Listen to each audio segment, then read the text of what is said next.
નમસ્કાર મિત્રો, સીધું ને સટના એપિસોડમાં આપણી સાથે ગિરીશભાઈ જોશી જોડાયા છે. ગિરીશભાઈ વરિષ્ઠ પત્રકાર છે, આંતરરાષ્ટ્રીય બાબતોના જાણકાર છે અને આપણા પરિવારના સભ્ય છે.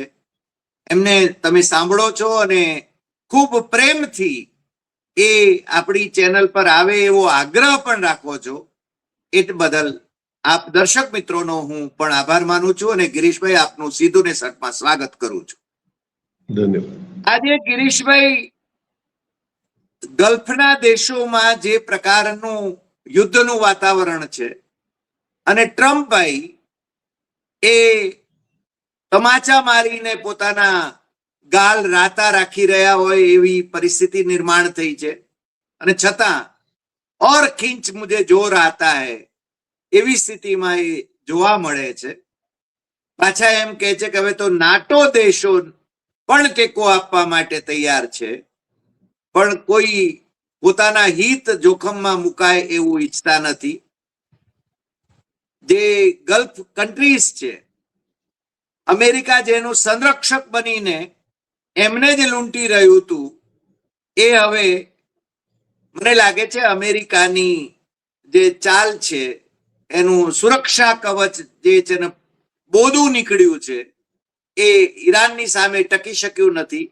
એટલે હવે મને લાગે છે ત્યાં પણ છે ને કંઈક પરિવર્તનનો પવન ફૂંકાઈ રહ્યો છે. ઇઝરાયલ પર મારા ચાલી રહ્યા છે. ઈરાન ઇઝરાયલને પણ બરાબર પાઠ ભણાવી રહ્યું છે. સાથે સાથે હિઝબુલ્લા અને બાકીના જે ઓર્ગેનાઇઝેશન્સ છે, ઇઝરાયલ તરફી ઓર્ગેનાઇઝેશન્સ, એ પણ ઇઝરાયલને અને બીજા અરબ દેશોને પાઠ ભણાવે એવી સ્થિતિ છે. ત્યારે આ યુદ્ધ કેટલું ચાલશે, ક્યારે પતશે, એના વિશે આપણે થોડીક ચર્ચા ગિરીશભાઈની સાથે કરવાની છે. ગિરીશભાઈ, આપનું ફરીને સીધું ને સટમાં સ્વાગત, અને આપ આની વિગતે જરા વાત કરો એવી આપને વિનંતી છે. ગિરીશભાઈ. હરિભાઈ, માહોલ એવો ઉભો કરવામાં આવી રહ્યો છે કે હવે ત્રીજો વિશ્વયુદ્ધની શરૂઆત થઈ જશે. વિશ્વયુદ્ધ નહીં, ખાલી યુદ્ધોની તમે પરિસ્થિતિ જોઈ લ્યો કે ઈરાક અને કુવેત ને ઈરાનની વચમાં યુદ્ધ થયું, એનું પરિણામ શું થયું? એ રિજનલ વોર જ રહ્યો. રશિયા અને યુક્રેન 3 વર્ષથી બાજવા જઈ રહ્યા છે, એ રિજનલ જ રહ્યો. કારણ કે આજે કોઈ પણ કન્ટ્રીને પોતાની જે ડેવલપમેન્ટ કર્યું છે એને પોતાના હાથે નાશ કરવામાં કોઈને રસ નથી. આ તો ઈરાન ઉપર થોપવામાં આવ્યું અને ઈરાન એ વાતની તૈયારીમાં બેઠું હતું, કારણ કે સૌથી વધારે સેન્કશન્સ કોઈના ઉપર લાગ્યા હોય તો ઈરાન ઉપર હતા. અને ઈરાનની ઓઇલની મોનોપોલી તોડવા સિવાય બીજો અમેરિકાને કોઈ સપનું નહોતું કે ભાઈ હવે રશિયામાંથી, આપણે આફ્રિકામાંથી તમારી આવકો બંધ થાય છે, આફ્રિકામાંથી તમારા રેર અર્થ બંધ થઈ રહ્યા છે. હવે નાઇજીરિયા અને આ જે ગાના ને આ લોકો જે છે એ બધા મિનરલ રીચ છે, નેચરલ રિસોર્સિસમાં રીચ છે. હવે જે જાગૃત થઈ ગયા તો ઓલ્ટરનેટ શું ગોતવો? એટલે બહુ સસ્તું એને સોદો કર્યો કે પેલા રશિયાની અંદર જેટલા પણ રેર અર્થ છે યુક્રેનને આને ચડાવી મારવાનો, એટલે ઈ બાજાબાજ કરે ત્યાં સુધી આપણે, પણ રશિયાએ બહુ શાંતિથી કામ કરે છે. રશિયાએ ધીરેક રહી અને ઈ બધા પટ્ટાઓનું લડાઈ ધીમે ધીમે કરતા એક તો હથિયારો અમેરિકાના ખતમ કરાવડાવે. પછી તમે જુઓ તો અફઘાનિસ્તાનને પણ બચાવી મારવામાં, અને હથિયાર કોને આપવાના છે? અમેરિકાને આપવાના છે ને યુક્રેનને આપવાના છે. એ બેમાં વાપરતો રહ્યો. જેવો 50% એ લોકોનો સ્ટફ ખતમ થયો એટલે ઓચિંતો ઈરાન જાગ્યું.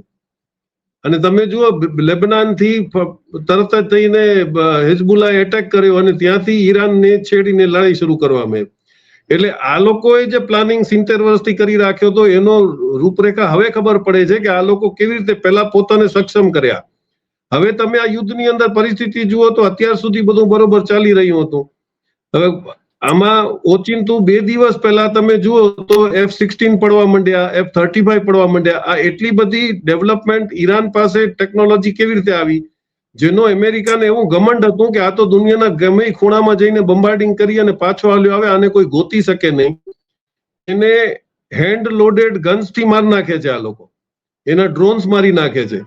પછી તપાસ કરી તો ખબર પડી કે S-400 ટ્રિમ્ફ, જે આપણને S-300 આપ્યું હતું જે રશિયાએ, એને અત્યારે એનો લેટેસ્ટ વર્ઝન રશિયાને S-400 ટ્રમ્પ આપ્યો છે. એ ટ્રિમ્પની અંદર જે છે ટ્રિમ્પમાં એવી બધી સગવડો છે કે ફક્ત એને સેમ કહે છે, સરફેસ ટુ એર મિસાઇલ જ નહીં, એની અંદર ઘણી બધી બીજી ઇલેક્ટ્રોનિક ગેજેટ્સ પણ લાગેલા છે કે ઈ તમારી સિસ્ટમને પણ જેમ કરે.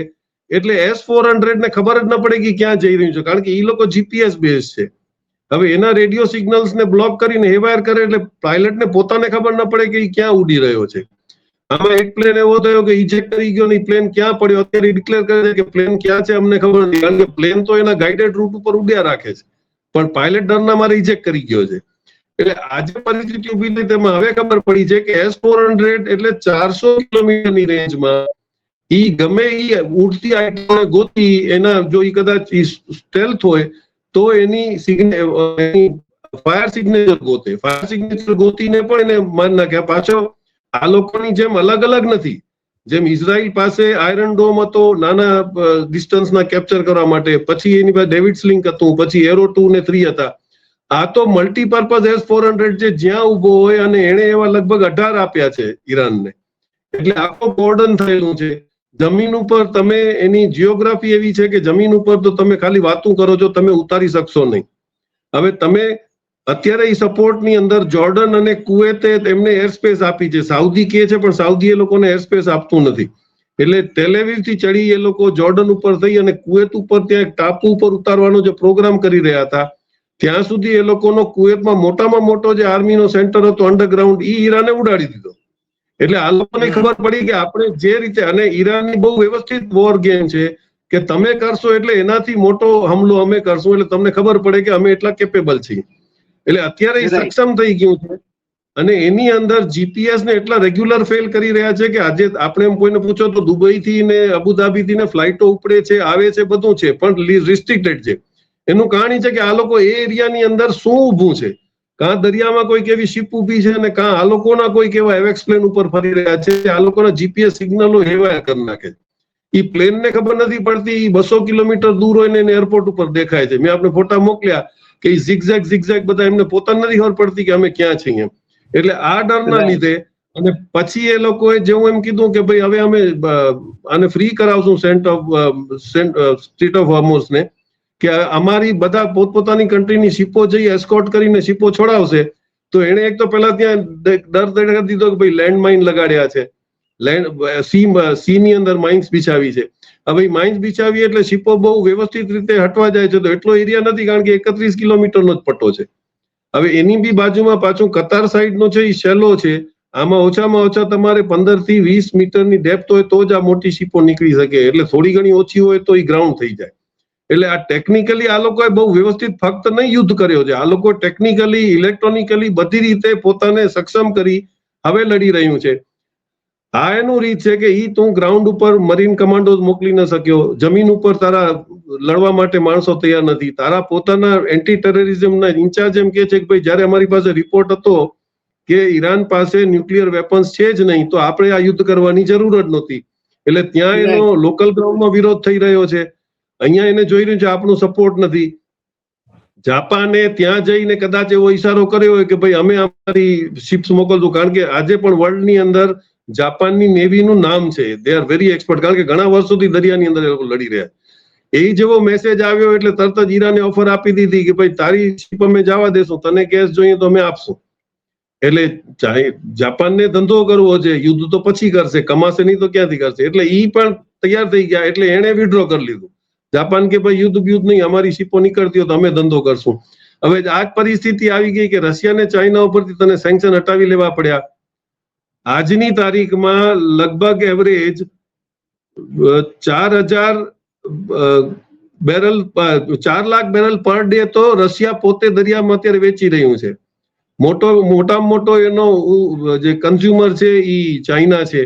ચાઇનાની શિપો ગલ્ફમાંથી પણ નીકળી રહી છે, એટલે ચાઇનાની શિપને કોઈ અડતું નથી. એટલે અત્યારે ઇન્ડસ્ટ્રીયલી તમે જુઓ તો યુરોપિયન યુનિયન જે પેલા સાથ દેવાનો હતો યુક્રેનને, અત્યારે એ લોકોને યુરોપિયન યુનિયનમાં જર્મની અને સ્પેનને આ લોકોને દબાવવા પડ્યા યુક્રેનને કે ભાઈ તું ગેસની પાઇપલાઇન ખોલી નાખ, નહીં તો તને બચાવ નહીં, હવે તમે તારા પર અમે એટેક કરશું. એટલે સમીકરણો જેના ઉપર આ અમેરિકા અને ઇઝરાયલ કૂદી રહ્યા હતા એ બધા હેવાયર ગયા, બધા ફેલ ગયા છે. આ લોકોનો ઇન્ટેલિજન્સ ફેલ્યોર હોય કે કાં એ લોકોએ મૂર્ખામી કરી હોય, જે બી કર્યું. એટલે હવે પરિસ્થિતિ એટલી બધી તળેલી નથી, આ લોકોને નક્કી કરવું જ પડશે કારણ કે યુદ્ધ કરી શકે ઈરાનથી આનાથી વધારે પોસિબિલિટી નથી. અને જે ગલ્ફ કન્ટ્રીઝ મદદ કરતા હતા એમાં વ્યવસ્થિત રીતે એને બધા અમેરિકન ખતમ કર્યા, એના રડાર સારામાં સારા ખતમ કર્યા.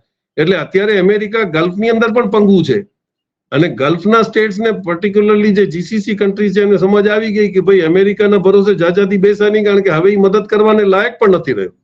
એની સામે ચાઇના તમારે બધે પહોંચી ગયું છે કે ભાઈ યુદ્ધ ખતમ થાય પછી ધંધો કરવો હોય તો કરો કાગળિયા. આપણે રશિયા સાથે 1100 કરોડનું રેલવેનું મેન્ટેનન્સ અને ટ્રેક લેઇંગનું આપણે કોન્ટ્રાક્ટ ફાઇનલ કરી લીધું.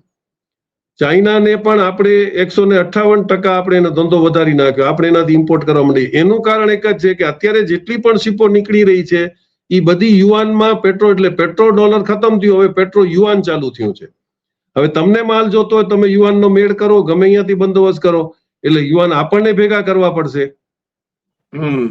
ચાઇનીઝ કરન્સી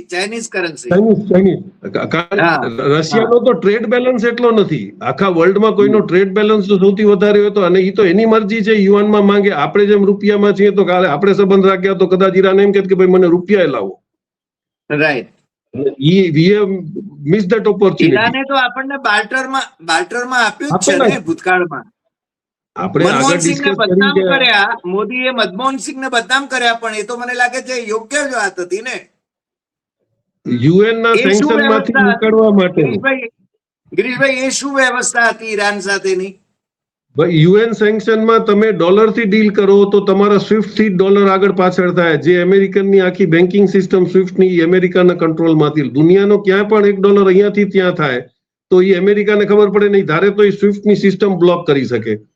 ડોક્ટર મનમોહનસિંહે સીધો એક બાર્ટર છે, યુએન ચાર્ટરના સેન્કશનમાં નથી આવતું. તમે એક ચીજ લ્યો ને બીજી આપો તો that is not dealing in dollars.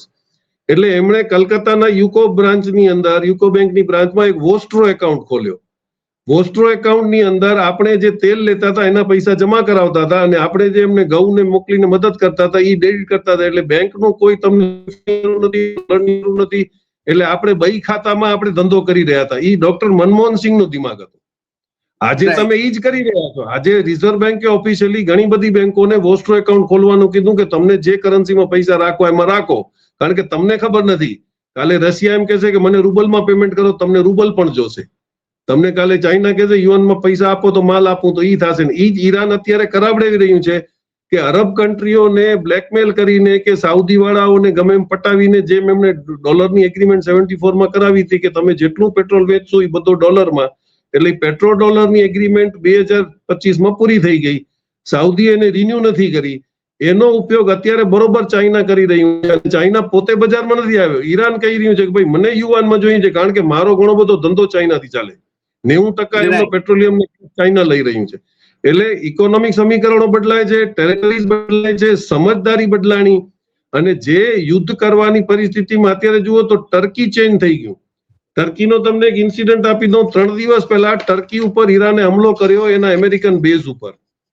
એમાં આર્ટિકલ 5 નેટોમાં એવું છે કે જે પણ નેટોની કન્ટ્રી પર એટેક થાય એટલે વગર પૂછે બીજા કન્ટ્રીઓ તરત જ કન્ટ્રી ઉપર તૂટી પડે.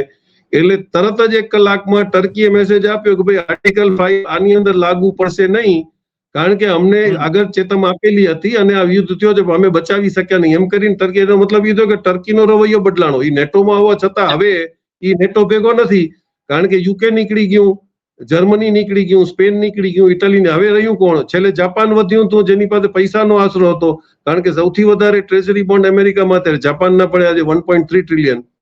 એટલે બોલાવ્યો, પણ એને મગજમાં એટલી બધી ગરમી છે કે એને પ્રાઇમ મિનિસ્ટરને પ્રેમથી વાત કરવાની બદલીમાં એને ટોન્ટ મારી કે સરપ્રાઈઝ તો અમે આપીએ જ છીએ બધાને. જાપાનના પ્રાઇમ મિનિસ્ટર પર્લ હાર્બરની વાત કરી એને. એટલે એને જઈ અને જાપાનમાં પહેલી પ્રશ્ન એમ કીધું કે ભાઈ એનો જે એટીટ્યુડ હતો that was not like a businessman. આ એને કીધું, એનો મતલબ એ થયો કે એનો રવૈયો બદલાઈ ગયો, અને તરત જ એને ઈરાનને કીધું કે અમારી શીપું છોડી દો, અમે યુઆનમાં પેમેન્ટ કરવા તૈયાર છીએ. એટલે જાપાન શીપી ગઈ જાપાનની. એટલે બધા પોતપોતા, હવે તમે જો આખા સમીકરણો બદલાય છે, પણ હવે આપણી ગોદી મીડિયા હજી પણ નેતન્યાહુ બહુ પાવરફુલ થશે, આમ થઈ રહ્યું છે. આપણે અત્યારે આ ગેમની અંદર ક્યાંય પણ નથી. હવે આની અંદર ભલમણસાઈ China, Africa, South Africa, Brazil, એ લોકો આપણે કેટલો મૂર્ખ સમજીને કે કદાચ ભોળો સમજીને મદદ કરશે તો એ આપની સદનસીબી હશે, બાકી નહીં તો આપણે પણ એનાથી અલગ પડવાની તૈયારીમાં જ હવે છીએ. હવે જ્યાં યુવાનમાં ને પેમેન્ટ થવા માંડશે ને અહીંયા આપણે ક્યાં છીએ? જી ગિરીશભાઈ, આજે પ્રાઇમ મિનિસ્ટરે 25 મિનિટ સુધી લોકસભાની અંદર આના વિશે ભાષણ કર્યું અને એમાં છે ને એમણે ન તો અમેરિકાનું નામ લીધું, ન ઇઝરાયલનું નામ લીધું, ન ઈરાનનું નામ લીધું, ન કોઈ દેશનું નામ લીધું. અને એમણે છે ને પોતે છે ને પોતાના ઢોલ પીટ્યા. મેં બધા દેશોના વડાઓની સાથે વાત કરી છે કે યુદ્ધની શાંતિ આપણે સ્થાપવી જોઈએ. હવે મને લાગે છે એમનો હજુ પેલો વિશ્વગુરુ થવાનો અભરખો હજુ એમનો ભૂલાતો નથી. ગામમાં કોઈ પૂછતું નથી અને છતાં છે ને ભાઈ છે ને ઢોલ પીટી રહ્યા છે. શું કહેશો? ઈ જ વાત છે કે અત્યારે તમારે ઈ કેવું જોઈએ કે આ પરિસ્થિતિની અંદર દેશને બહાર કાઢવાના આપણા પાસે શું રસ્તા છે. હવે આ એક ઢંઢેરો પીટાય છે કે ભાઈ કુવેતનો જેવો પણ તમારો ગેસ સ્ટેશન બંધ થયો એટલે 75% તમારું બંધ થઈ ગયું. રશિયામાં એનાથી વધારે ગેસની કેપેસિટી છે. રશિયા છે, ચાઇના છે, ટર્કી છે, વેનેઝુએલા છે, ઓમાન છે, ઇન્ડોનેશિયા છે અને કતર છે. હવે કતરને તમે એ બાજુ કાઢી નાખો કે વેનેઝુએલાને, તો આ બધા તમારા પડોશમાં બેઠેલા કન્ટ્રીઓ છે જેમની પાસે તમે અત્યાર સુધી એમના સાથે કયા એગ્રીમેન્ટ કર્યા? એટલે તમારી જે માનસિકતા છે કે એક જ માણસને આખો દેશ સોંપી દેવાનો, એ બધો ધંધો કરે. કાલે મેં તમને લિંક મોકલ્યો કે જે 100 પ્રાઇવેટ સૈનિક સ્કૂલો ખુલી રહી છે એમાં 62% RSS વાળાઓની સ્કૂલો છે. એટલે હવે સૈનિકોને પણ ટ્રેનિંગ RSS આપશે અને એ કઈ માનસિકતાની આપશે અને કેવા ટ્રેન છોકરાઓ થશે. એટલે અગ્નિવીર ન ચાલ્યું તો આ બેકડોર બીજી નવી એન્ટ્રી થઈ. એટલે હજી પણ તમે અમેરિકનના એજન્ડા કે ઇઝરાયલના એજન્ડાને થોપવા માટેની બધી ગોઠવણો બેકડોરથી કરી રહ્યા છો. આ દેશના હિતમાં ત્યાં સુધી નહીં આવે જ્યાં સુધી નેતાઓ, આપણને તકલીફ છે કે આજે આપણે નથી કહેતા કોંગ્રેસ કે બીજા CPM, પણ આ લોકો શું કામ પાર્લામેન્ટમાં તમને ન પાડવા ઠીક નહીં, પણ તમે બહાર આવીને બોલો તો ખરા. તમારે સૈનિક સ્કૂલો કેવી રીતે? કોઈ દુનિયાની અંદર પ્રાઇવેટ સૈનિક સ્કૂલો નથી, બધી ગવર્મેન્ટની જ ઓર્ગેનાઇઝેશન્સ હોય. એની અંદર તમે આટલી બધી છૂટ આપો ને એના બી મેજોરિટી હું સમજુ કે પહેલી કદાચ મુન્દ્રામાં જ સ્કૂલ અડાણી ખુલે છે, બીજી તમારી ખોલી છે ડેરી કોઓપરેટિવમાં, આપણે આ તમારા કયા મહેસાણાના ડેરી વાળા છે ચૌધરી, શંકર ચૌધરી ખોલી રહ્યા છે સ્કૂલ પેલી બનાસ ડેરીને. હા, આ ડેરી વાળા હવે સૈનિકો તૈયાર કરશે, મુન્દ્રા પોર્ટમાં પોર્ટ હલાવવા વાળા તૈયાર કરશે. એટલે કઈ જાતની તમારી ફ્યુચર પ્લાનિંગ છે ઇન્ડિયા માટે, ઈ પણ જો તમે સમજાવતા હો તોય માણસોને ખબર પડે કે આ તમે શું કામ કર્યું. એટલે it is ridiculous discussing a man who does not have a vision. પણ આપણે તો અત્યારે વર્લ્ડની પરિસ્થિતિ જોઈ રહ્યા છીએ, એમાં અત્યારે અમેરિકાને મોઢા પર ખાવાની વાત. હવે એને કેમ નીકળવું છે? આજે અત્યારે પણ એને કહી દીધું એના ડિફેન્સના ચીફે કે ભાઈ હજી તો અમારા હુતી એક્ટિવ નથી થયા, અમે સાઉદીને પાછળથી ધંધો કરવા દઈએ છીએ રેડસી માંથી. ભલમણસાઈ છે, જેથી તમે દાદાગીરી ઉપર આવશો કે અહીંયા અમારા ટાપુ પર ઉતરવાની કોશિશ કરશો તો એક તો અમે પાવર સ્ટેશન ઉડાડી દેશું અને પછી તમારે ત્યાંથી પણ બધી શિપો અટકી જશે. એટલે જેટલી દાદાગીરી અમેરિકા કરવાની કોશિશ કરે છે એનાથી બળુકો જવાબ ઈરાન આપી રહ્યું છે અને ઈ કેપેસિટીમાં છે. એટલે હવે દુનિયાને જોઈએ કે એને જઈને સમજાવે કે ભાઈ હવે તું તારી જીત મૂક, તારા લીધે આખું દેશ પરેશાન થઈ રહ્યું છે, નાના નાના કન્ટ્રીઝની ઇકોનોમી બગડી રહી છે. પણ તમે ઈ જો મજાની વાત ઈ છે કે આફ્રિકા બહુ શાંતિથી બેઠું છે. આફ્રિકા કોઈનો સ્ટેટ, કારણ કે એને ખબર છે કે ઇટ ઇઝ સેલ્ફ સફિશિયન્ટ. આજે કોઈ જરૂર નહીં પડે તો આફ્રિકા પોતામાં ખાઈ પીને મજા કરશે, કારણ કે એને કોઈના પાસે ભીખ માંગવા જવાની જરૂર જ નથી. ઈ પરિસ્થિતિમાં આપણે જયારે હતો ત્યારે અત્યાર સુધીમાં આપણે આફ્રિકા સાથે FTA કર્યું હોત, આપણે યુરોપમાં જઈને વાલું થવાની ગોરી ચમડીને કોઈ જરૂર નહોતી. આપણે આફ્રિકાથી FTA કરીને કરી શકતા હતા. જી, તમે આફ્રિકાની વાત કરી એટલે મને બે બીજા પ્રશ્નો થયા. આપણે છે ને એંગોલાથી ગેસ મંગાવવાની વાત કરી છે કે તેલ મંગાવવાની વાત કરી છે. એંગોલા દક્ષિણ આફ્રિકાનો દેશ છે અને એંગોલા એ સૌથી ભ્રષ્ટ દેશ ગણાય છે દુનિયાની અંદર. એની સાથે આપણે છે ને હમણાં છે ને કરાર કર્યા કે આપણે ત્યાંથી ખરીદીશું. મને લાગે છે કે આપણે નજીકમાં મલેશિયા એ છે એ ગેસ મને આપણને આપી શકે એમ છે. તમે કહ્યું એમ રશિયા આપી શકે એમ છે. તો આપણે આપણા એ મિત્રોની પાસેથી કેમ નથી લેતા, એ પણ એક મોટો પ્રશ્ન છે. અને બીજું, મને જે તમે ગઈકાલે મને એક કુવૈત અને ઈરાકની વાત જ્યારે થઈ, યુદ્ધની વાત થઈ, ત્યારે છે ને એમાં જે જુઠ્ઠાણાઓ ચલાવવામાં આવ્યા હતા એના સંદર્ભમાં તમે છે ને મને એક ટ્વીટ મોકલાવ્યું હતું. એના વિશે પણ આપણા દર્શકોને આપણે વાત કરવી જોઈએ કે યુદ્ધના સમયે કેવા કેવા જુઠ્ઠાણાઓ ફેલાવવામાં આવે છે. આપણા દેશમાં તો રોજ ફેલાવવામાં આવે છે જુઠ્ઠાણા, અને અંધભક્તો છે ને રોજ એ જુઠ્ઠાણાઓને ફેલાવ્યા કરે છે. પરંતુ યુદ્ધના સમયે તો ખાસ આવા જે જુઠ્ઠાણા, ઈરાક કુવૈત વાળું જે યુદ્ધ થયું એની અંદર જે આખો ખેલ થયો હતો એ તમે કહો તો મને લાગે છે દર્શકોની આંખો ઉઘડે એમ છે. અત્યારે એનો પ્રેક્ટિકલ કેસ ઇન્ડિયામાં થયો કે ઓએનજીસી ની બાજુમાં જ રિલાયન્સ નું પણ રિગ હતું ઓઇલનું, અને પછી એવા કેસ કબાડા થયા કે રિલાયન્સે આડું ડ્રિલિંગ કરી અને ઓએનજીસી નો ગેસ કાઢી લીધો. આ સેમ કેસ 91 ની અંદર 3 વર્ષથી સદામ હુસેન કુવૈતને વોર્નિંગ આપતો હતો કે તમે આડું ડ્રિલિંગ કરી અને મારું ગેસ કાઢો નહીં. અને ઈ કોણ કરતું હતું? કુવૈતની અંદર 100% કંપનીઓ અમેરિકન્સ હતી. એટલે આ લોકો જ્યાં બેસે અહીંયા પણ ઈ પનોતી કેમ લગાડવી, કેમ બજાવી મારવા. 3 વર્ષની ધમકી પછી ઈરાક એના ઉપર એટેક કરે છે. પણ સદામ હુસેનની તમે ઈ વખતે આપણે કહેતા ભલે, પણ સદામ હુસેન ત્યાંથી એકે માણસને એને માર્યો નહીં, પણ અમેરિકાનો દબદબો વધતા એને શું કર્યું? એને બધા કુવામાં આગ લગાડીને પછી આલ્યો ગયો કે હવે તમે પણ જલસા કરો જ્યાં સુધી તમારા કુવા બળતા હોય. એટલે આ લોકો કેવી રીતે બચાવી મારે છે? આ જ પરિસ્થિતિ અત્યારે હવે આ લોકોને ખબર પડી કે દુબઈને ડેવલપમેન્ટના નામે બેવકૂફ બનાવી અને તમે ઇઝરાયલ સાથે અબ્રાહમ એકોર્ડ કરાવડાવ્યો, જે ઇઝરાયલ ઉપર એટલો બધો બોયકોટ હતો કે તમે ઇઝરાયલી પાસપોર્ટમાં જો તમારી ઇમિગ્રેશનની સ્ટેમ્પ લાગેલી હોય તો ગલ્ફ કન્ટ્રી તમને એરપોર્ટ ઉપર ઉતરવા ન દેતા, એટલો સોલિડ બોયકોટ હતો. એટલે ઈ સિસ્ટમથી અંદરથી પણ તમને ધીરે ધીરે કમજોર કરી કોણે જોઈ? કે દુબઈ જોઈ. દુબઈને ડેવલપમેન્ટ કરવાનો બહુ આપો હતો એના માટે, કારણ કે એનો ઓઇલ ખતમ થતું હતું. એને એમ કે હવે આપણે એને મોટો કોમર્શિયલ સેન્ટર બનાવીએ. ઈ ચક્કરની અંદર સારામાં સારું ડેવલપમેન્ટ કોણ કરે? તો મગજમાં એવું હતું કે ભાઈ ડોલરમાં જ કરાવવું હોય તો અમેરિકાને લાભ અપાય. એટલે અમેરિકા એવી રીતે કરીને ત્યાં ઓલા અરબના ઊંટની જેમ ઘૂસ્યો. પેલા એને પગ રાખ્યા, પછી માથું નાખ્યું, અને પછી અત્યારે અરબીઓ બહાર છે ને તંબુમાં અમેરિકન ઊંટ બેઠું છે. એટલે આ સમજ હવે આ લોકોને આવી કે અબ્રાહમ એકોર્ડની અંદર આપણે બહુ મોટી ભૂલ કરી. તમે જુઓ તો Jordan is not a signatory to Abraham accord, પણ જોર્ડનમાં અમને 2005-6માં બી ખ્યાલ છે કે એનું ડેલિગેશન આવ્યું હતું ફાર્માના યુનિટ્સ માટે. જોર્ડન માટે ઇન્ડિયા ફાર્મા માટે એ લોકો એક્સક્લુઝિવ ઝોન બનાવ્યો હતો.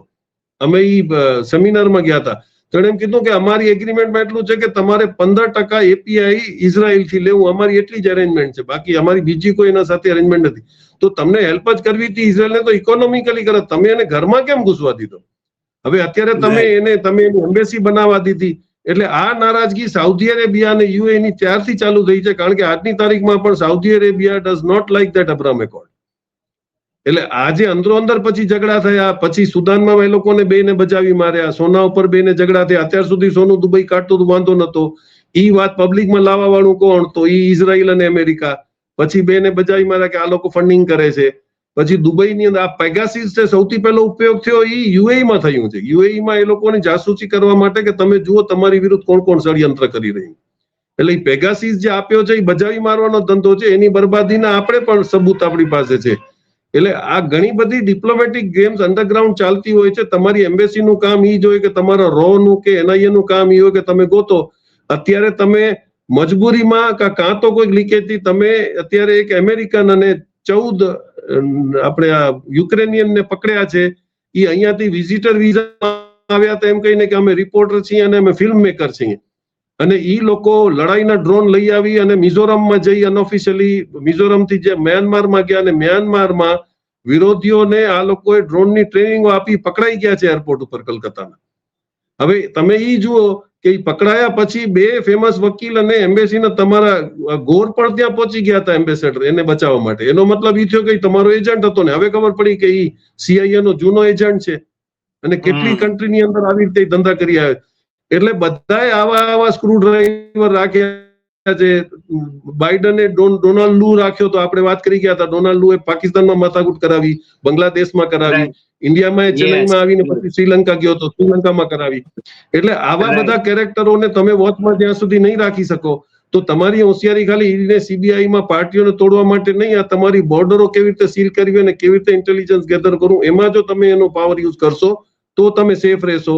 કારણ કે તમારા તો જે કોર્ટ ઓપરેશન તમે એમ કહેતા હતા કે બહુ સીધું જે સોપારી આપી દેવી, તો એ તમારી કેનેડામાં હાલત જોઈ લીધી છે કે અત્યારે નિખિલ ગુપ્તાની પકડાણા છે, એ શું સ્ટેટમેન્ટ આપ્યા છે એ સસ્પેન્સ છે. કદાચ એપ્સ્ટીન કરતા પણ મોટો ધડાકો એ લોકો પાસે આ છે, કારણ કે ત્યાં તમે કોઈને પણ ક્રોસ કરો ને ત્યારે તમારો બોડી કેમેરા ચાલુ હોય, એટલે એમાં તમે કઈ Right. એડિટિંગ ના કરી શકો. એટલે જે બોલ્યો છે એ કેનેડા પાસે ને અમેરિકા ને સેવન આઈસ પાસે એ રેકોર્ડેડ છે.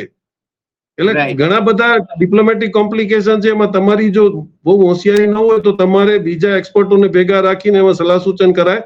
આ દેશની વાત નથી, આ ઇન્ટરનેશનલી આપણા આખી ઇકોનોમીની વાત થઈ રહી છે. જી, સાચી વાત.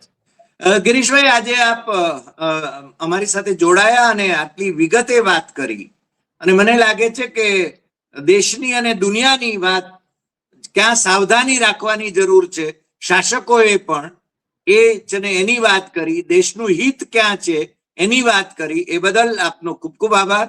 ફરી મળીશું નવા એપિસોડમાં નવા વિષય સાથે. નમસ્કાર.